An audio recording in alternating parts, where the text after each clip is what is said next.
Bom dia, sexto ano, tudo bem com vocês?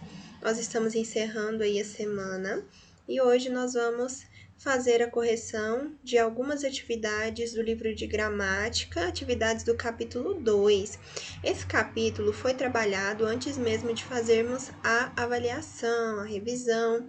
Então, a videoaula teórica sobre esse capítulo já foi postada, vocês já assistiram.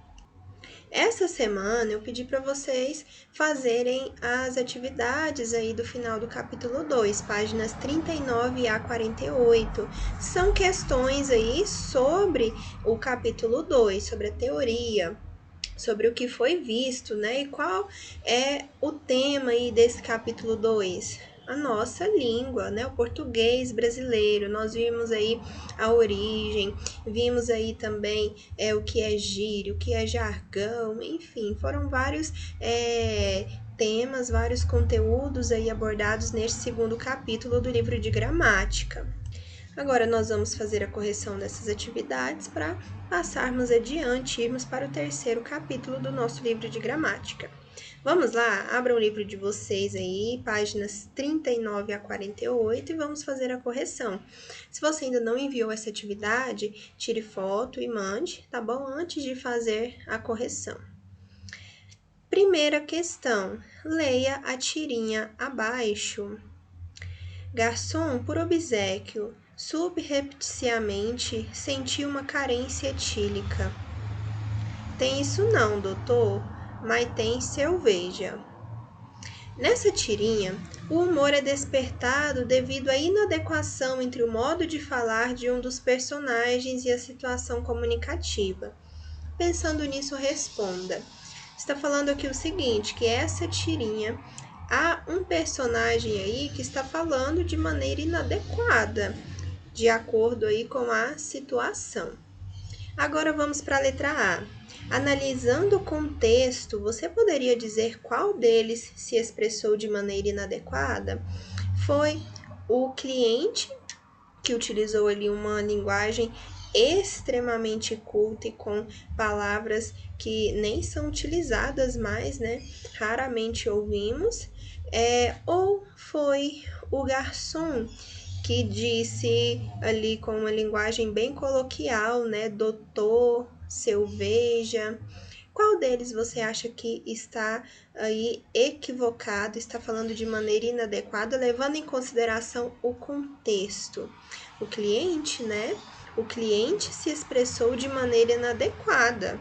Esse é um ambiente em que há necessidade de utilizar essa linguagem? É claro que não, né? O bar é um lugar ali de conversas coloquiais, de utilizar-se ali uma linguagem informal, não tem a necessidade de se utilizar uma linguagem extremamente formal e ainda com expressões aí bem arcaicas. B. De acordo com o último quadrinho, podemos afirmar que houve comunicação entre o garçom e o cliente no primeiro quadrinho? Explique. Vamos lá. O que é comunicação, né? Nós vimos, inclusive no nosso livro de língua portuguesa, aqui também no de gramática, a questão da comunicação, da linguagem. E a comunicação, ela acontece quando? Quando as duas pessoas que estão conversando, ou mais, né, se compreendem. Lembram que nós tratamos ali de uma palavrinha, de um verbo, cooperar? Cooperar na comunicação é quando os dois, né, ou mais indivíduos, agentes que estão ali conversando, eles se entendem, buscam falar de forma a ser compreendido e o que está ouvindo também busca compreender, busca produzir sentido também. Então, a comunicação ela acontece assim. Aqui, a comunicação, nós entendemos ali que no primeiro quadrinho o cliente pede, né, uma bebida alcoólica. Mas olha lá no último quadrinho o garçom falando que não tem isso aqui não. Observem, não houve ali comunicação, porque um não entendeu o outro, né? Na verdade, o garçom não entendeu o que o cliente queria dizer. Então, não houve comunicação, né? Não, o garçom não compreendeu o cliente. Por isso, não ocorreu comunicação. A comunicação acontece quando há compreensão ali entre ambos. Texto. Aí, galera, jogadores de futebol podem ser vítimas de estereotipação. Por exemplo, você pode imaginar um jogador de futebol dizendo estereotipação? E, no entanto, por que não? Aí, campeão, uma palavrinha para a galera.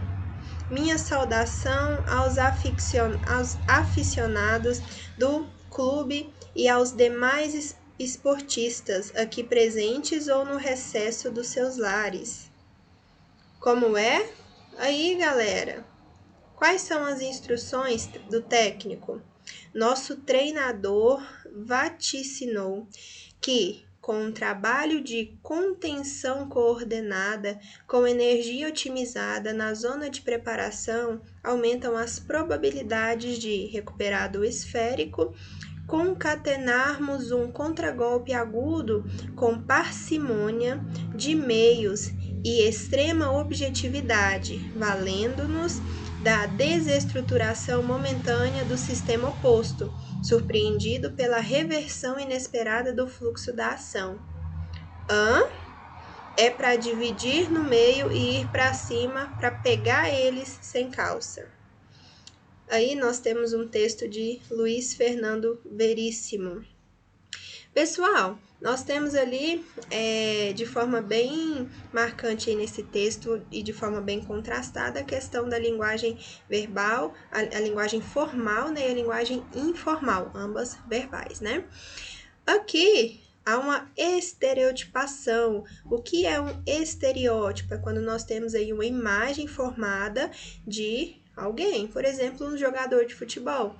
Você já ouviu ou acredita que algum jogador de futebol, numa entrevista ali de início de jogo, final de jogo, fale dessa forma?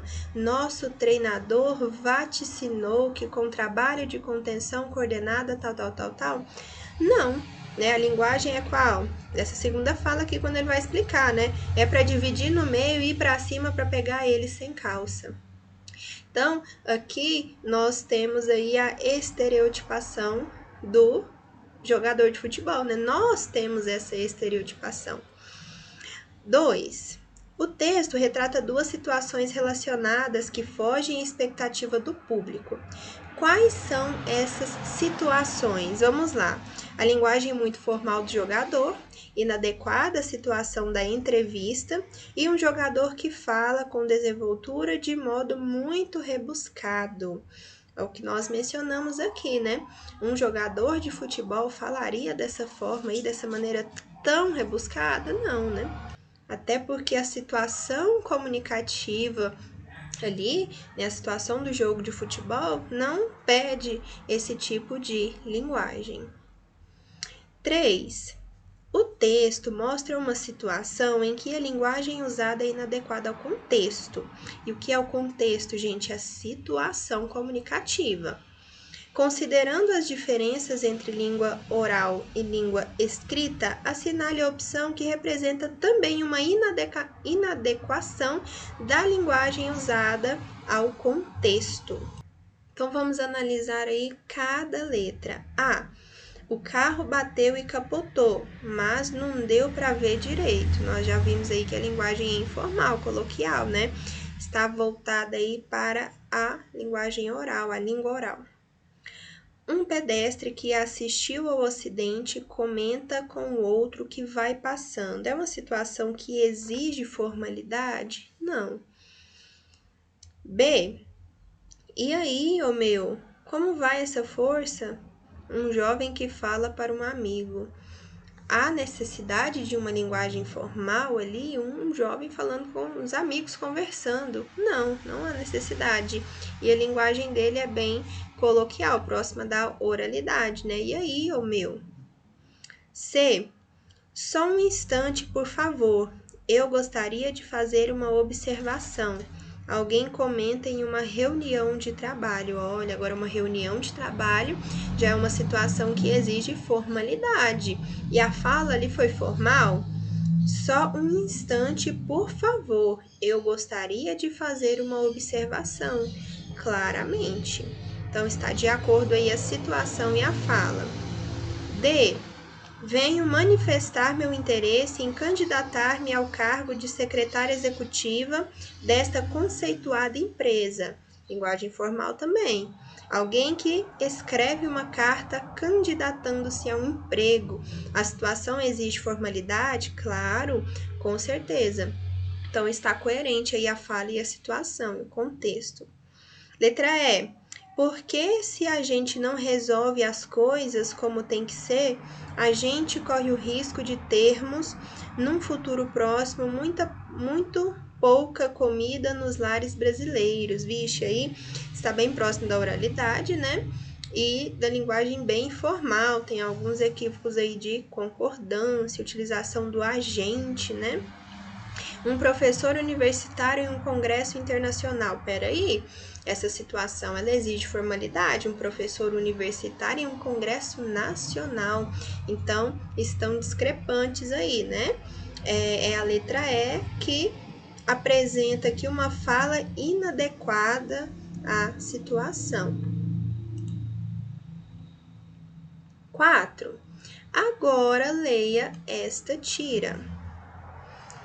Alice, sonho com seus óculos e seus amplexos. Com seus ósculos, perdão, e seus amplexos. Vá sonhar com sua mãe. Sobre a tirinha acima, só não poderíamos afirmar que. E aí, vocês sabem o que são ósculos e amplexos? São palavras que não temos o costume de ouvir, né? Não vamos confundir ósculos com óculos, tá bom? São palavras que nós não utilizamos, mas são sinônimos de outras que utilizamos muito.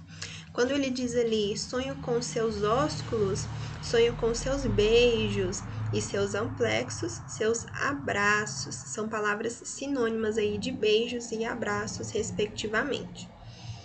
Vamos lá.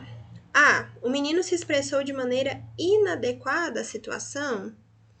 Isso é correto ou incorreto? Incorreto, né?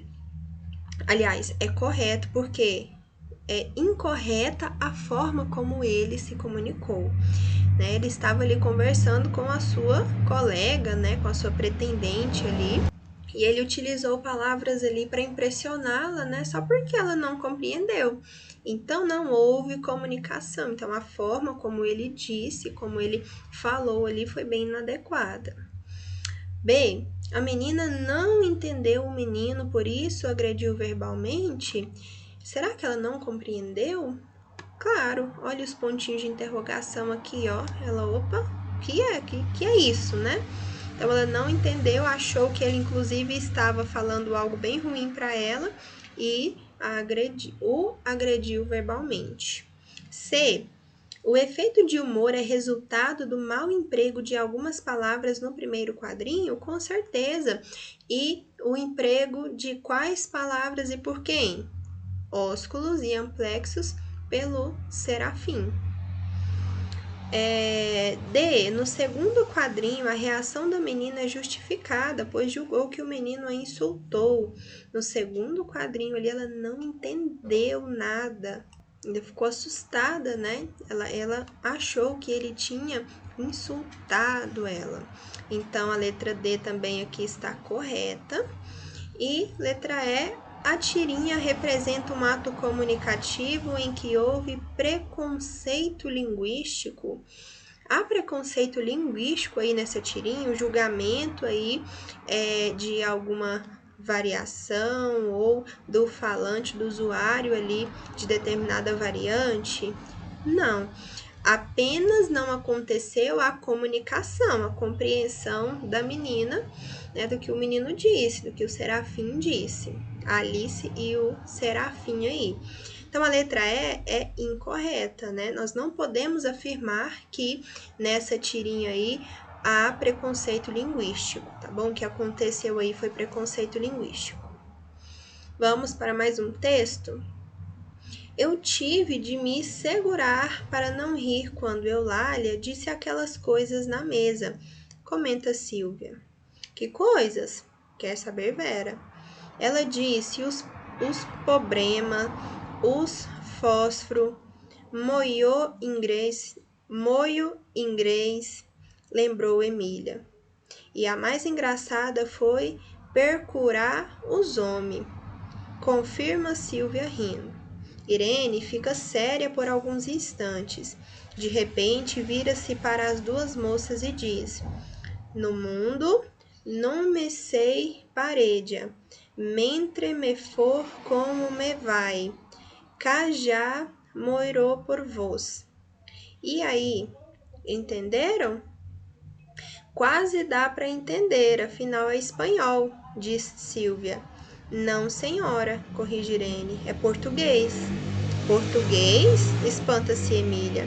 Português, sim, só que do século XII, Idade Média, explica Irene. E que tal alguma coisa assim, estou-me nas tintas, se não te apetece uma bola de Berlim? Vai me dizer que isso também é português? Duvida Silvia. Claro que é, português falado em Portugal. Significa estou pouco ligando se você não gosta de comer sonho. Vera impacienta-se. Tia, aonde é que você quer chegar? Vocês não entenderam português do século XII porque ele é diferente do português de hoje. E não entenderam português de Portugal porque é diferente do português do Brasil. É um texto aí de Marcos Bagno, A Língua de Eulália. 5. De acordo com os argumentos apresentados pela personagem Irene, podemos entender que a fala de Eulália A. É errada porque é inadmissível em qualquer situação. B. Não é errada, é apenas diferente da língua padrão. C. É errada, pois é diferente da língua padrão. Letra D. É adequada para estabelecer comunicação em qualquer contexto. Ou letra E. É perfeitamente aceitável em qualquer situação. Ali nós vimos uma situação em que duas personagens estavam rindo aí da fala de outra, e a Irene, outra personagem aí também, traz alguns exemplos, né? Traz algumas falas que são portuguesas, né? Português de há muito tempo atrás ou português de Portugal. E o que nós podemos compreender com isso? Nós podemos voltar num conteúdo, né, num tema que nós vimos e que estamos trabalhando ainda, que é a variação, né? A nossa língua varia. Lembram que nós vimos que não existe isso de certo ou errado? A nossa comunicação vai depender aí do contexto, né? Se havia uma conversa informal ali entre elas, que mal tinha Eulália falado daquela forma, sendo que ela foi compreendida, inclusive, né? Então, nós podemos entender aqui, na questão 5, que a fala de Eulália não é errada, é apenas diferente da língua padrão, tá bom? Ela não é errada, é diferente da língua padrão, porém, ela não pode ser utilizada em qualquer situação ou qualquer contexto, né? Nós sabemos que há algumas situações comunicativas que exigem a formalidade, a utilização da língua padrão. Então, 5, letra B. 6. Ainda considerando os argumentos por Irene, podemos concluir que a língua falada por Eulália é um exemplo de variação linguística que ocorre apenas na língua portuguesa? Pessoal, variação linguística acontece só na língua portuguesa? Não, nós vimos que todas as línguas possuem variação linguística. B. Não há razão para Emília, Vera e Silvia acharem a fala de Eulália engraçada, pois é um exemplo de um fenômeno comum a todas as línguas, a variação. Então, na verdade, eram 3 personagens, né, que estavam rindo da fala de Eulália e não 2, como eu disse na questão anterior.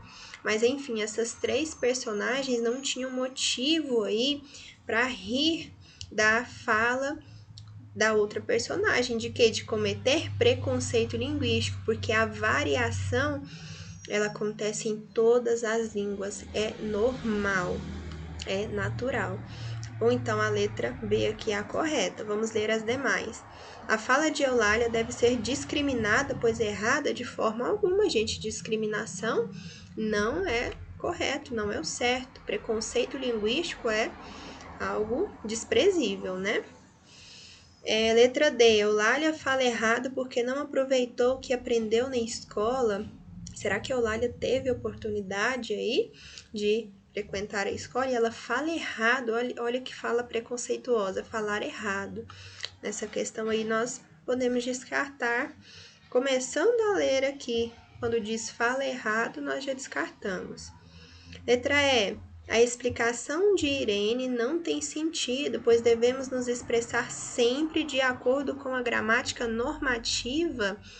Não. Nós devemos nos comunicar com a linguagem formal, a língua formal, informal, a padrão, a coloquial, a depender da situação, do contexto em que nós nos encontramos, tá bom? É claro que em uma situação entre amigos, familiares, não tem problema a utilização de alguns termos coloquiais, né? A fala ser coloquial, desde que haja a comunicação, o entendimento. Então, número 6, nós vimos que é a letra B. 7. Neste capítulo, conhecemos um pouco da história da escrita. Vimos como ela surgiu e acompanhamos sua evolução ao longo do tempo. Desde a sua origem, a escrita representou um importante papel, o de registrar ideias, informações, histórias, etc. Pensando nisso, discuta com seus colegas e seu professor as seguintes questões. A. Na nossa sociedade, a palavra falada tem o mesmo valor social que a palavra escrita. Observem aqui, vamos analisar essa questão aí. Era para nós discutirmos, né, em sala de aula, mas como infelizmente no momento nós não estamos com essa possibilidade de discutirmos juntos, aí vamos pensar. Na nossa sociedade, a palavra falada tem o mesmo valor social que a palavra escrita? Observem que nós temos algumas situações burocráticas e formais que, independente da fala, é necessário ter um documento, não é? Então, a linguagem escrita, ela tem um valor maior. Então, não há aí essa equidade de valores, né? Dá-se aí mais valor à linguagem escrita, né? A língua escrita, né? Para você, se você chega em algum lugar e diz que seu nome é tal e que você, vamos supor que é um local em que só pode entrar a partir dos 18 anos de idade. E aí você chega nesse lugar e fala que tem 18 anos de idade. Só falar adianta, você tem que mostrar um documento provando que você tem 18 anos de idade. Por exemplo, para se inscrever em uma universidade, se você for maior de idade, a partir dos 18 anos, você não precisa de nenhum responsável. Mas se você tiver menos que 18 anos de idade, você precisa de alguém. Como eles vão verificar isso? Com o seu documento, tá bom? Então, aqui, quando nós falamos que na nossa sociedade a fala tem o mesmo valor social que a palavra escrita, isso é incorreto, tá bom? A linguagem escrita, ela tem mais valor. E tem diversas situações que nós podemos comentar, que vocês podem pensar aí a respeito desse tema, tá bom? Vamos participar do plantão, capricha aí na resposta do seu livro, tá? B. Por que as pessoas que não dominam a escrita são vistas frequentemente de forma preconceituosa? Quem não domina a escrita, quem não escreve ou quem tem dificuldade, quem não domina a escrita, é vista de forma preconceituosa. Nós não acabamos de discutir na letra anterior que a língua escrita, a linguagem escrita, ela tem mais valor? Então, observem o valor, né? Nós valoramos aí, nós discriminamos a pessoa por ela não dominar. Olha o preconceito linguístico, né? Se a língua escrita, a linguagem escrita, a forma escrita tem mais valor, quem não domina essa forma escrita acaba perdendo valor também aos olhos aí da nossa sociedade. C. Essa forma de discriminação faz sentido? É óbvio que não, né? Nenhuma forma de discriminação faz sentido, né? Ainda mais dessa forma. A pessoa, ela não tem menos valor que outra porque ela não domina a escrita, tá bom? 8. Como vimos, o Brasil é caracterizado, entre outras coisas, por possuir diferentes falares, isto é, diferentes modos de falar a mesma língua. Isso pode ser percebido claramente no seu dia a dia. Na sua sala de aula, por exemplo, existem colegas que certamente falam de maneira diferente de você, utilizando palavras que talvez você não utilize. E o seu professor talvez empregue palavras e expressões que nem você nem seus colegas falem. E mais, com o professor você fala de um jeito, mas com seus avós certamente fala de outro. Pensando nisso, pergunte a pessoas adultas da sua família quais palavras ou expressões elas usam comumente para se referir a um ou uma aqui. Pessoal, essa questão ela é muito divertida quando nós corrigimos em sala de aula, tá bom? Façam ela de forma bem caprichada, mandem para mim, que depois eu posso trazer aqui as respostas de vocês, tá? Porque há diversas formas de se dizer a mesma coisa, né? Você vai observar que a partir da idade da pessoa que você pedir, perguntar aqui, entrevistar para responder essa pergunta, elas vão falar de uma forma, a depender da região que essa pessoa tem origem. Há diversas formas aí, diversas maneiras de dizer a mesma coisa, né? Por exemplo, homem conquistador. Tem uns que aparecem com...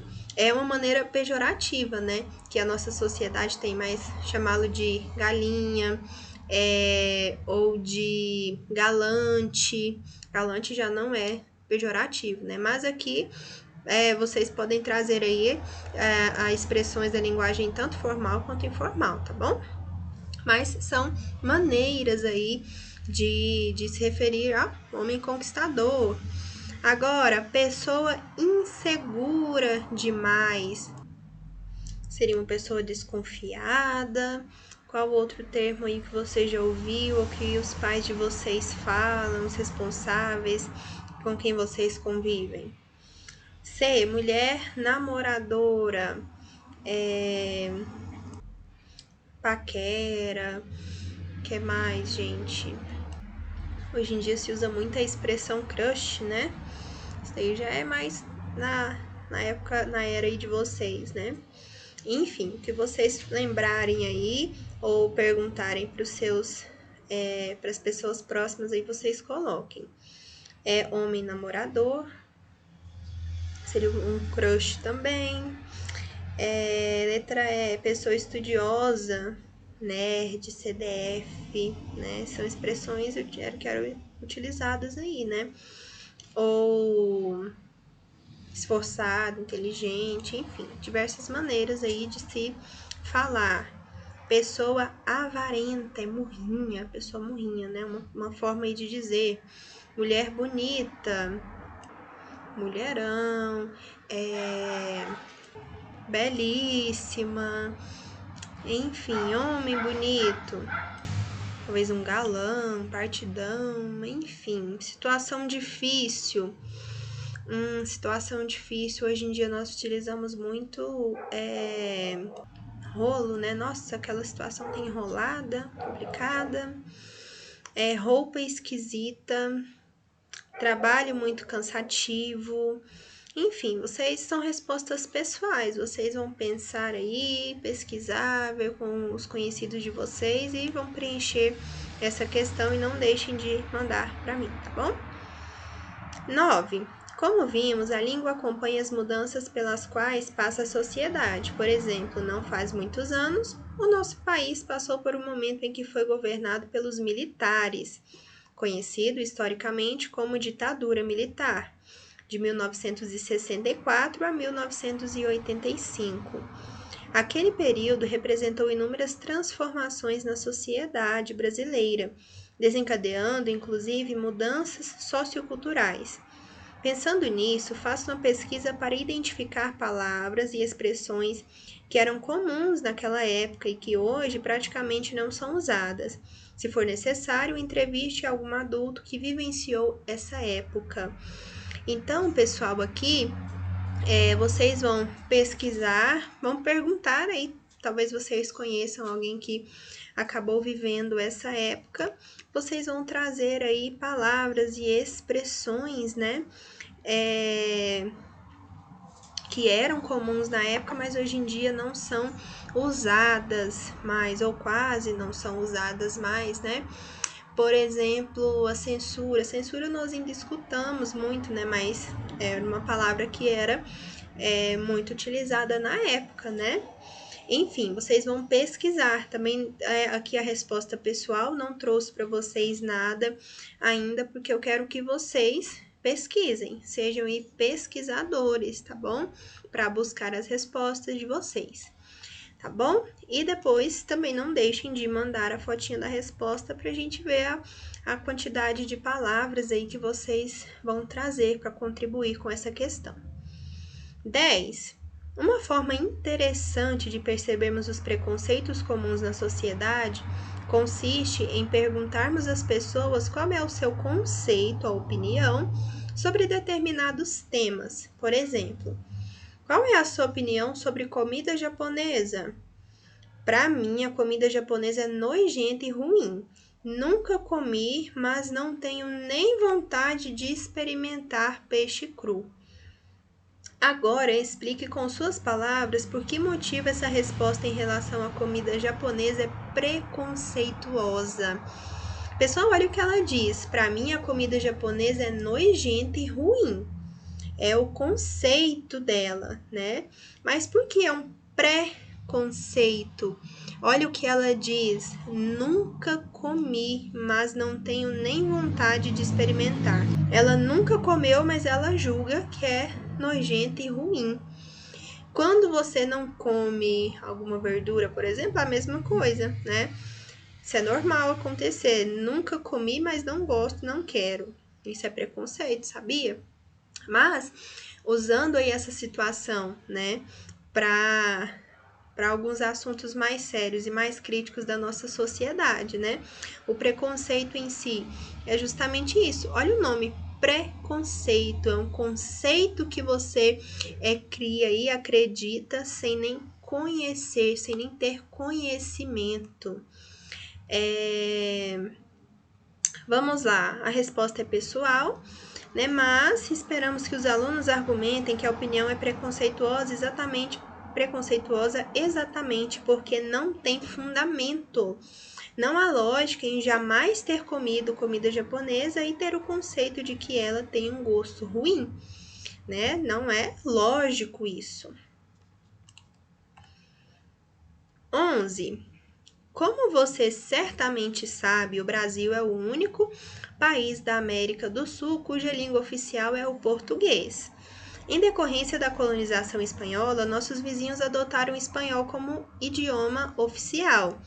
Somos, portanto, linguisticamente solitários por aqui. Mas não se engane, não se fala português apenas em Portugal e aqui. O português é uma língua oficial em 9 países de 4 continentes. A seguir, fizemos um quadro em ordem alfabética com a bandeira desses 9 países e colocamos algumas informações sobre eles. Escreva o nome de cada um. Se for necessário, utilize o mapa mundi da página 48. Você pode utilizar o mapa mundi, você pode utilizar algum atlas, se você tiver. E vamos lá. Primeiro, país da África banhado pelo Oceano Atlântico com aproximadamente 11 milhões de habitantes. Seu nome começa com a letra A. Que país é esse? A Angola. Aqui está a bandeira da Angola e lá a língua oficial é o português, assim como aqui no Brasil, tá bom? E aqui temos algumas informaçõezinhas sobre a Angola. 2. País com mais falantes do português no mundo, cerca de 204 milhões de pessoas. É a nossa casa. Esse daqui, se alguém tiver errado, né, gente? Aí nós podemos desistir. É o Brasil. Nossa bandeira aqui, verde e amarela. E a nossa casa, né, gente? Olha que informação interessante. O Brasil é o país em que há mais falantes da língua portuguesa no mundo. 3. Este país é composto por um conjunto de ilhas situadas no Oceano Atlântico, a 455 quilômetros da costa ocidental da África. A população residente é estimada em aproximadamente 435 mil pessoas. Temos essa bandeirinha aqui que é de Cabo Verde. 4. Também localizado na costa ocidental da África, este país faz fronteira com o Senegal ao norte e com a Guiné ao sul. Aí nós temos aqui a Guiné-Bissau. Lá nós também temos o português como a língua oficial. 5.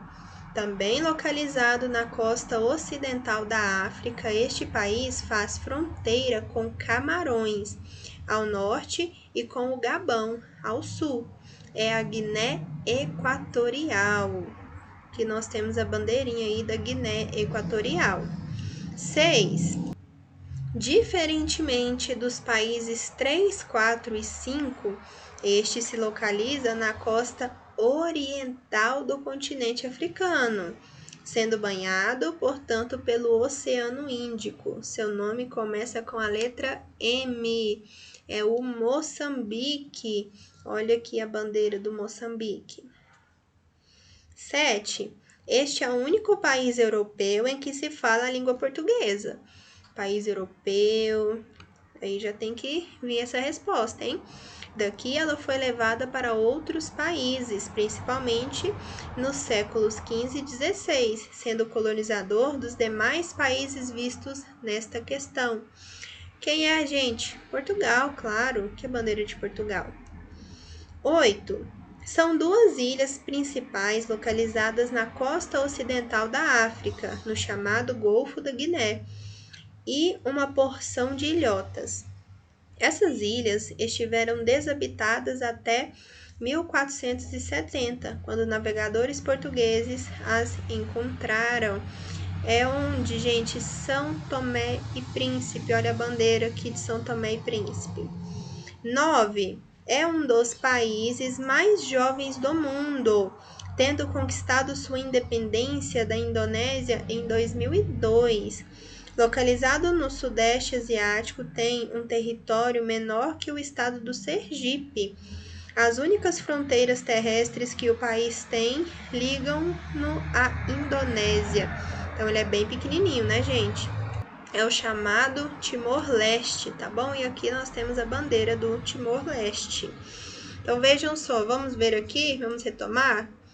Temos Angola, Brasil, Cabo Verde, Guiné-Bissau, Guiné Equatorial, Moçambique, Portugal, São Tomé e Príncipe e Timor-Leste, como os países aí que tem como língua oficial o português, a língua portuguesa. E aqui nós temos, ó, o mapa mundi. Se vocês tiverem alguma dificuldade, né, para encontrar ali, identificar algum daqueles países, vocês poderiam vir aqui, né, e procurar a partir das orientações das questões, tá bom? Observem aqui o nosso mapa mundi. Observem aqui, ó, o tamanho do nosso Brasil, né? Não é à toa que é o país que tem mais falantes de português, né? O lugar em que há mais falantes de língua portuguesa no mundo todo, né? Olha o tamanho do nosso Brasil. Pessoal, nós vamos terminar essa aula por aqui. E qualquer dúvida que vocês tiverem a respeito da disciplina ou das atividades, não deixe de participar do plantão. Ele acontece das 7 às 11, tá bom? E o e-mail para envio das atividades, maxnayara@yahoo.com. Pessoal, tome muito cuidado na hora de enviar o e-mail, tá bom? Às vezes você manda a atividade, um e-mail errado, e aí não chega para mim, não tem como eu saber que você fez a atividade, tá bom?